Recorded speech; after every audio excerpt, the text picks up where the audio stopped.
Wow. Wow, wow, that is beautiful. So is this something that you're also going to play tomorrow, like do some covers?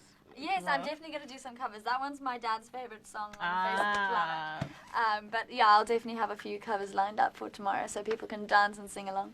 Wow, that is beautiful. Well, ladies and gentlemen, that was the beautiful, the talented, actually I should say the multi-talented Miss Gemma, and she gave us a taste of what she can do. We saw the videos of what she can do, actually what she does.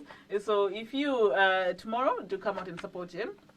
And don't just say support local artists when you don't go out and support them. So do go out and support her. She will be on stage tomorrow, Zimfest, and she will be on stage at 8 p.m., including a lot of other Zimbabwean artists who are going to be there. So let us all go out in our numbers and support her. And don't forget to buy her music. The song, Why Not Be, will be out midnight today on iTunes. So do go and buy it and support her. So, and you can get in touch with her via Facebook. It's Gemma Griffith on Facebook.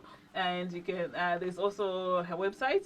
You can get in touch with her on the website, and there's a lot of other ways that you can get in touch with her. So with that, I want to say thank you so much, Gemma, for gracing us here, and may God bless you, and may you continue to soar, and may hopefully next time we meet, you will be a global success, and don't forget us here on Zimba Live TV. I definitely wouldn't. Thank you so much for having me. It's been great, Belinda. Oh, thank you so much, and ladies and gentlemen, thank you so much. My name is Belinda.